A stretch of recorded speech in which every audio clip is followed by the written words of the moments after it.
अस्सलाम वालेकुम and welcome to my channel. आज के लेक्चर में हम पेर्वो वायरस को डिस्कस करेंगे। Parvovirus B19। So they are non enveloped negative sense single stranded DNA virus. Human parvovirus B19 is only parvovirus that is pathogenic for human. So जो B19 है they causes infection only in human being. It does not cause infection in animal. And this parvovirus shows tropism for erythroid progenitor cell. Only one serotype of B19 is known to occur, and these viruses require P blood antigen receptor to enter the cell. History. In 1974, this was identified while evaluating test for hepatitis B virus surface antigen.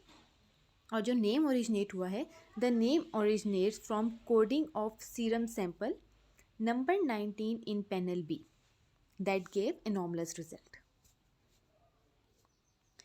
Okay, so B19 virus जो है it is a causative agent of erythema infectiosum, a fifth disease, mild viral illness of children and polyarthralgia जो है it is a arthritis syndrome. Pathogenesis and immunity. Pathogenesis की बात करें तो ये जो B19 है virus, parvovirus B19, it show tropism for two types of cell, red blood cells precursors and endothelial cells in blood vessels. Red blood cells precursors जो हैं erythrocytes precursors. Virus infect rapidly dividing erythrocytes precursors such as bone marrow cells, erythroid cells from fetal liver and erythroid leukemia cells। और उसके बाद they destroy these cells after infection। Firstly ये infection cause करते हैं और उसके बाद destruction, thereby causing aplastic anemia। और जो एंडोथेलियल सेल्स हैं, infection of endothelial cells in blood vessels leads to erythema infectiosa. ये जो वायरसेस हैं इनकी एंट्री कैसे होती है? फर्स्टली ये एंटर होते हैं थ्रू नेजोफेरेंक्स और अपर रिस्पायरेटरी ट्रैक, एंड उसके बाद जब ये एंटर हो जाते हैं then they spread to the blood causing viraemia, और उसके बाद ये इन्फेक्शन कॉज करते हैं। The virus enter susceptible cell through P blood antigen receptor. ठीक है, तो पी ब्लड एंटीजन रिसेप्टर के थ्रू वो एंटर होते हैं, और ये जो पी ब्लड एंटीजन रिसेप्टर्स हैं they are on erythrocytes precursors. ठीक है, so the virus enter the susceptible cell through the P blood antigen receptors on the erythrocytes precursors. Inside the red cell the virus enter the nucleus, they start replicating followed by killing of red cells. The production of red blood cells is stopped for approximately 1 week. The initial stage is associated with flu-like illness caused by large viremia, and the viruses are shed in oral and respiratory secretion, and they can even cross the placenta. और जो second stage है उसमें क्या होते हैं, rashes develop होते हैं, आर्थ्रैल्जिया होता है। आर्थ्रैल्जिया क्या होता है? It is pain in joint. Host immunity. The disease exhibit two stages, एक फ्लू लाइक इलनेस होती है और एक जो appearance of rashes and arthralgia.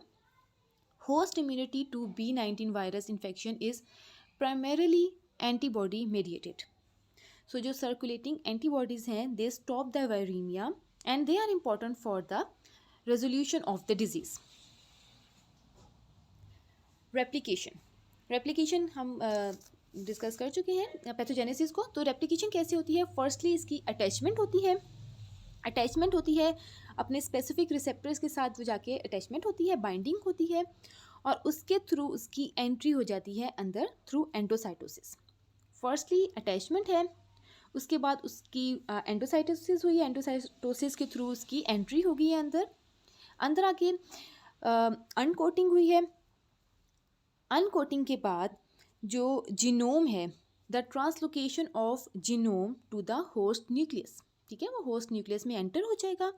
Host nucleus में उसकी रेप्लिकेशन होगी, DNA replication, RNA transcription, protein translation, और उसके बाद जो असेंबली होगी of capsid and packing of the genomic material, and finally एक मैच्योर वायरस बन गया और वो सेल लाइसिस के थ्रू सेल से बाहर निकल जाएगा and it will cause the infection.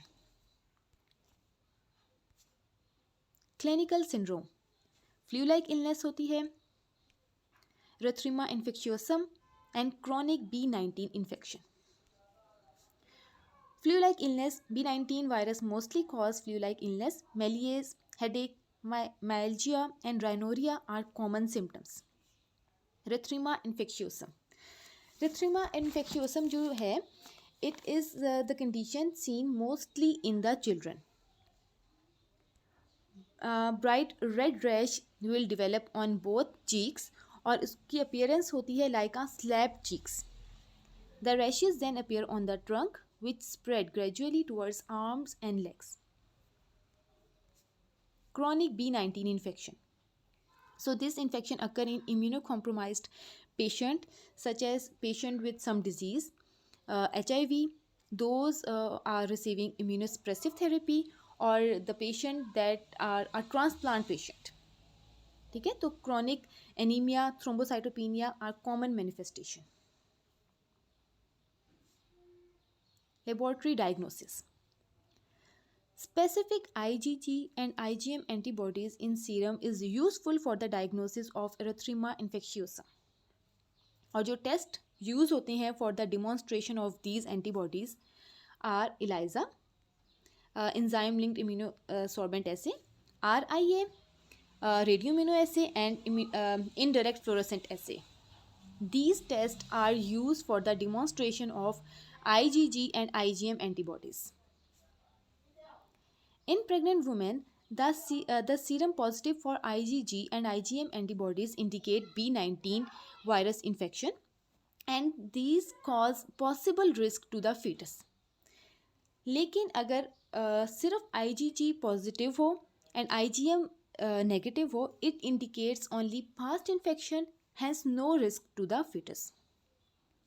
Polymerase chain reaction is available to demonstrate B19 virus genome in blood. The positive result suggests viremia or infection. Treatment. No specific antiviral therapy is available for the treatment of B19 virus infection. Prevention and control.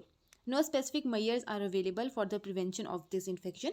Development of a vaccine against B19 virus is undergoing phase 1 clinical trial. So this lecture was about parvovirus B19. Kindly like this video and subscribe my channel. Thank you and Allah Hafiz.